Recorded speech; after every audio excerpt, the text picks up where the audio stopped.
bonjour. Aujourd'hui, dans le cadre de nos podcasts via Capital Partenaire, on va vous faire découvrir 2 courtiers de l'agence et on va en même temps pouvoir suivre leur parcours jusqu'à aujourd'hui. Alors, sans plus tarder, je vous présente Alexandre Berrera et Nathalie Vigneault. Bonjour. Alors, bonjour à vous deux. Merci de vouloir participer à ce podcast. On ne sait pas où on va, mais on va avoir beaucoup de plaisir comme d'habitude. On va le découvrir ensemble. Exact. Alors, ce qu'on aimerait savoir, c'est c'était quoi votre carrière avant de faire de l'immobilier? Qu'est-ce que vous avez fait comme parcours? Alexandre? Bon, anciennement, j'étais propriétaire. En fait, on a parti d'une compagnie qui s'appelle Flyboard Québec. C'est de la distribution d'un produit nautique qui nous permettait un peu d'agir comme un super-héros. On volait au-dessus de l'eau dans les airs, jusqu'à 60 pieds dans les airs. Puis après, j'avais une autre compagnie qui s'appelle Future Toys, qui était un autre jouet futuriste. Donc, j'étais un peu dans la vente de jouets pour adultes futuristes. OK. Ouais. OK. Et tu t'es joint directement au courtage. Tu as complètement abandonné tout ça? Ou? Oui, ben, en fait, il y a eu quelques accidents avec les produits qu'on vendait dans les États-Unis, ce qui a fait en sorte que le prix des assurances a augmenté énormément. La compagnie a malheureusement arrêté la production. Moi, de mon côté, ça faisait déjà une couple de maisons que j'achetais pour moi, rénovation, puis c'est quelque chose que j'aimais beaucoup. Donc, avec l'expérience de vente que j'avais acquis dans ces compagnies-là, je me suis dit que c'était le temps de me lancer en immobilier. Et quand est-ce que ça a commencé? C'est 2020. 2020. Oui, oui, oui. Juste avant le Exact. push. Juste avant la misère du COVID. Exact. Excellent. Nathalie, toi, ça fait un petit peu plus longtemps. Oui, j'ai commencé en 2000-2001. 2000, je quand même. Et que faisais-tu avant de faire de l'immobilier? Ça, là, tu m'as ramené à ça quand tu as posé la question tantôt. Je travaillais dans un hôpital. Ce qui est particulier, c'est que je venais d'avoir mes 3 enfants. Je suis partie en congé de maternité. Quand je suis partie en congé de maternité, j'avais un poste à temps partiel, mais quand je réintégrais le travail, en tout cas, j'avais un poste à temps plein. Fait qu'entre les deux, j'ai pris mon cours de courtage immobilier, puis j'ai commencé à faire de l'immobilier, mais avec 3 jeunes enfants en bas de 3 ans. En fait, j'en ai eu 3 en 2 ans. Je faisais mes cours de soir, fait que je travaillais au début à temps plein, puis je faisais de l'immobilier de soir, mais ça n'a pas duré longtemps. Je pense qu'au bout de 6 mois, j'ai lâché l'hôpital, puis j'ai été à temps plein en courtage immobilier. Ah, good. Quand même. Dans ce temps-là, on disait qu'on faisait de l'immobilier. Oui, on faisait de l'immobilier. Maintenant, on dit plus ça. Je me suis fait dire que c'était... on dit plus ça. Oui. Parlez-nous justement de votre première transaction, Alex.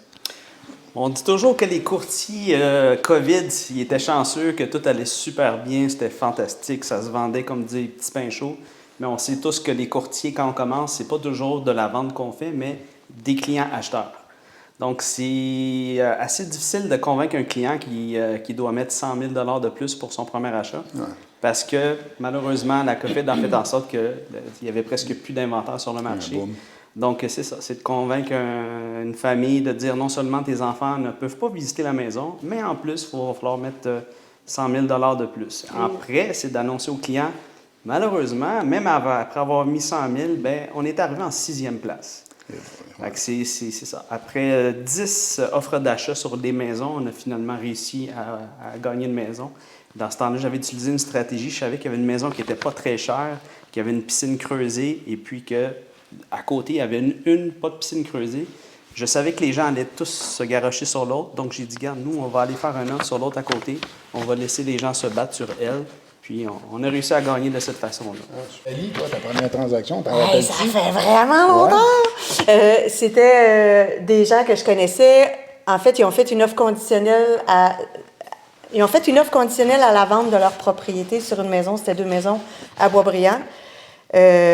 Puis ma première offre était conditionnelle. J'avais oublié plein de choses. Dans la contre-offre, j'avais un texte de long de toutes les clauses que j'avais oublié de mettre.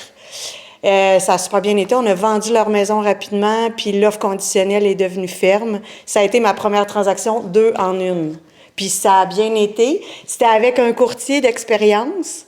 Puis, dans le fond, il m'a donné une belle leçon parce qu'en écrivant tout dans la contre-proposition, tu es obligé de présenter à tes clients toutes les erreurs que tu as faites. Fait que ça te guérit d'oublier des choses. Après, tu te sens tellement pas bien que... prépare mieux. C'est ça! La fois d'après, c'était beaucoup, beaucoup mieux. Souvent qu'on apprend de nos erreurs, mais voilà. Exact, Oui, mais exact, le fait que ce exact. soit écrit puis tu es obligé de passer toutes les clauses que tu as oubliées avec ton client, malaisant un petit peu, mettons. Il faut juste se préparer. Puis ça, on l'apprend vite. Il faut Yes. bien se préparer, revoir ce qu'on fait, tout ça. C'est un travail de minutie qui est quand Totalement. même tellement important. Parlant d'importance, parlez-nous de l'importance de l'agence. Vous avez fait un saut, vous avez fait un changement d'agence. Puis après avoir pris votre décision, qu'est-ce qui vous a frappé le plus au niveau de l'agence, au niveau de Via Capital Partenaire, Alexandre? En fait, c'est vraiment un milieu plus familial. On se sent bien entouré. On n'est pas gêné d'aller poser des questions. C'est pas d'aller flasher. On sait que le courtier immobilier, quand on travaille fort, on réussit bien, mais on n'est pas obligé toujours d'aller montrer notre réussite. Tu sais, c'est des choses que j'aime mieux garder pour moi, mais d'être des fois trop exposé, ça fait peur aux clients en disant, écoutez, votre commission, des fois, vous êtes payé trop cher. Par contre, les gens ne savent pas le nombre d'heures qu'on met sur des dossiers pour réussir à obtenir cette vente-là. Puis, Nathalie, toi, tu as fait aussi le saut. Je pensais à une autre question, mais j'y reviendrai. Tu as fait aussi le saut, puis évidemment, toi aussi, tu as fait le choix de Via Capital Partenaire, mais qu'est-ce qui t'a frappé le plus? Puis je comprends que tu avais un passé qui était un petit peu... qui s'était déjà marié avec les associés. Ouais. Mais au niveau de l'agence, comment tu as... Initialement, c'est sûr que quand j'ai commencé à faire de l'immobilier, c'était pour les immeubles des associés qui ont été rachetés par Via Capital Partenaire. Fait que tous les gens que j'ai connus quand j'ai commencé ma carrière étaient avec vous. Et non seulement ça, c'est qu'à chaque fois que je faisais une transaction avec un de vos courtiers, pour vrai, ça allait bien. Je trouvais qu'il était compétent, puis que la vibe passait bien. La plupart du temps, ça allait très, très bien, en fait.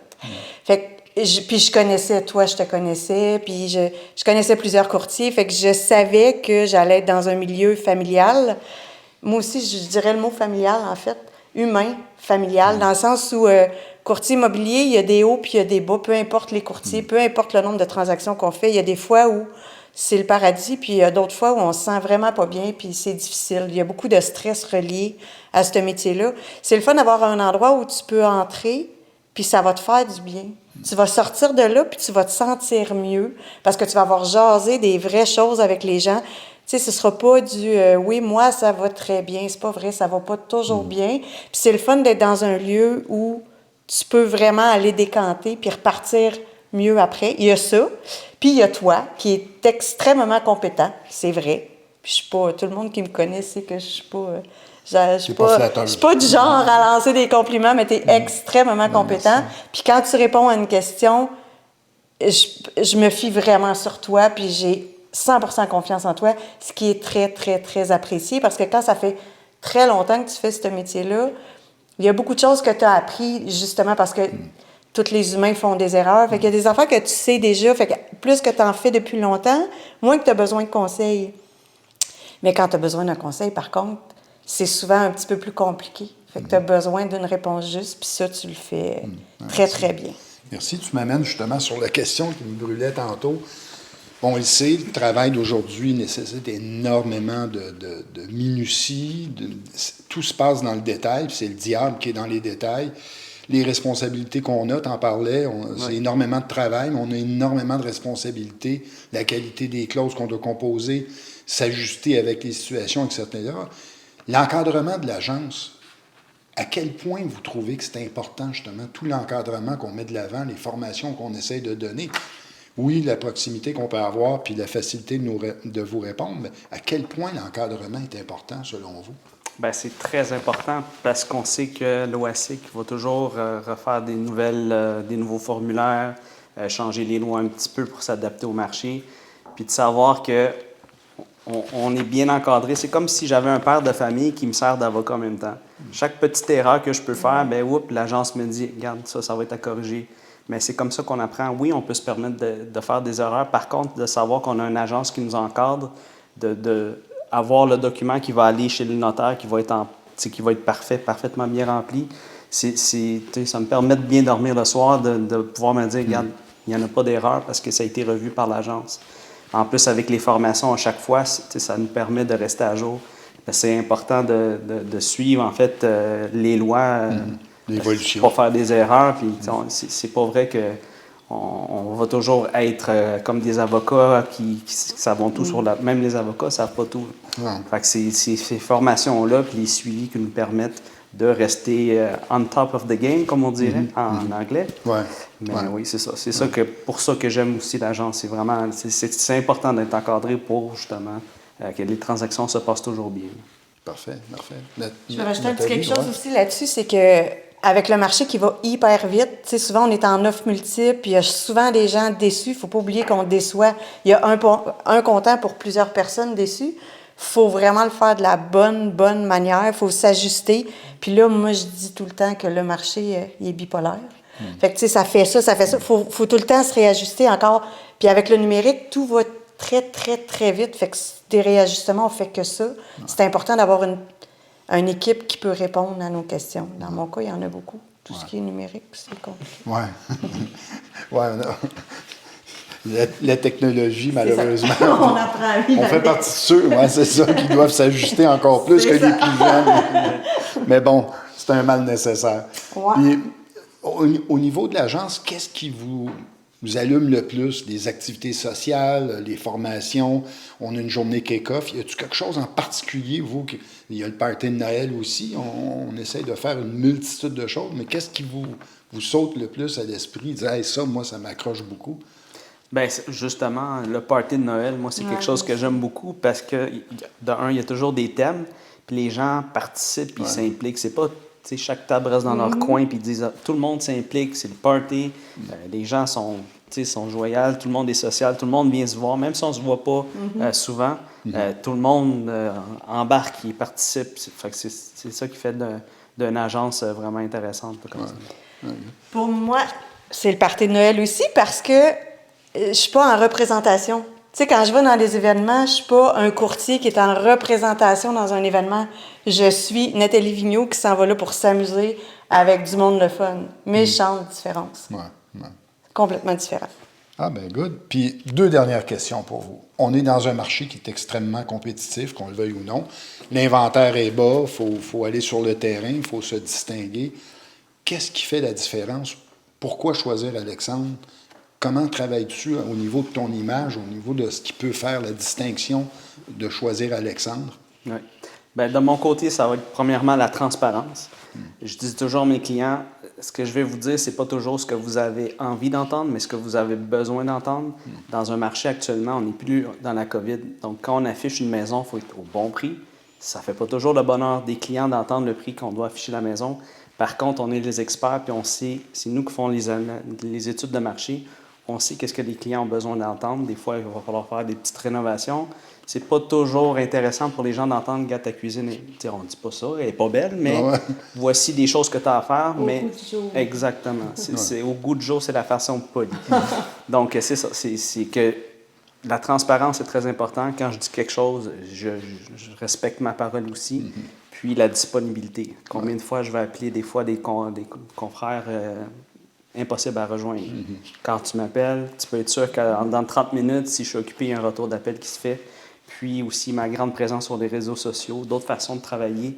Je ne vais pas juste afficher votre maison sur Centris puis se croiser les doigts de recevoir un appel. Je travaille à chaque jour pour tous mes clients. Que ce soit une maison de 150 000 ou 2,5 millions, les clients sont traités également. Ouais, bravo. Nathalie? En fait, je suis hyper maternelle. J'ai 3 enfants. Maternelle avec mes enfants, maternelle avec mes clients. Ça veut dire quoi? Ça veut dire que je vais vous guider de A à Z jusque chez le notaire. Je vais être là pour toutes les choses. Être là à toutes les visites, pas mettre une boîte à clés, pour moi, c'est primordial. Plein de fois, j'ai vendu les maisons parce que j'étais présente. Puis l'expérience, pour vrai, ça fait une différence parce que j'ai vu toutes sortes de marchés passer. J'ai vu des bons, des moins bons. L'expertise plus large. Puis le côté maternel, je pense que c'est ça, le côté humain et maternel que je vais offrir à mes clients. faire les recherches qu'il faut, pousser un petit peu plus loin des fois. Des fois, c'est des informations de plus que je vais aller chercher de par ce que j'ai vécu dans le passé. En gros, c'est pas mal ça. Je pense que le côté maternel est protecteur. Ouais. Protecteur. C'est très important. Je suis très protectrice. De vouloir être là pendant toutes les visites parce que Ouais. des fois, on fait affaire avec des gens qui n'ont pas pris le temps de lire la déclaration du vendeur ou les aspects de la maison. Donc, il fait chaud ici. C'est juste parce que l'air climatisé est fermé, mais le courtier n'a pas pensé de dire il y a l'air climatisé central. Fait que, Voilà. on est les mieux placés pour expliquer en fait la maison. Bien accompagné. Bien accompagné. Puis si, comme dernière question, si vous aviez un conseil à donner à un nouveau, un courtier d'expérience, ça serait quoi le meilleur conseil selon vous? Selon moi, c'est les suivis. Très important. Parce que des fois, il y a des clients que je vends à la maison 2 ans plus tard. Pourquoi? Parce que je reste en contact avec eux. Des fois, c'est des personnes âgées, ils ne sont pas prêts à vendre tout de suite. Je les appelle. Ou 6 mois, comment ça va? Avez-vous pensé à ça? Comment va la santé? Est-ce que c'est important de garder une proximité des clients? Pas juste parce qu'on veut la vente, mais moi, je tombe presque toujours ami avec mes clients, que ce soit vendeur ou acheteur.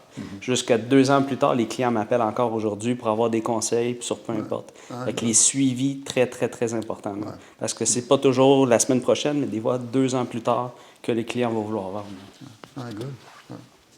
La constance, je pense que c'est le défi de tous les courtiers. Ouais. La constance. Je pense pour vrai, tous ceux que j'ai côtoyés dans ma vie ont à peu près le problème de constance. On est des travailleurs autonomes, fait que c'est très difficile de se motiver à travailler seul. De là que c'est important l'équipe que tu choisis.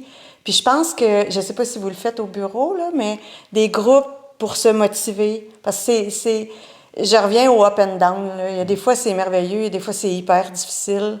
Puis de se rappeler des bons moments quand ça va moins bien, parce que ça revient toujours. De pas lâcher, de pas lâcher. Puis même si des fois, on a l'impression qu'on travaille dans le vide, on travaille jamais dans le vide. Le premier dirigeant d'agence, il m'avait dit, c'est comme lancer une roche dans l'eau. Tu sais, ça fait des vagues. Tu les vois plus, les vagues, mais elles sont encore là. Puis ça m'avait marqué. Fait que je répète ce que j'ai déjà entendu, en fait. Ah, ben, pourquoi pas? C'est une bonne recette. Vous êtes encore là, tu es encore là. Fait que sûrement que ça a marqué le coup. Moi, j'ajouterais la rigueur, évidemment, au niveau du travail. Puis, comme je dis, le souci du détail, surtout.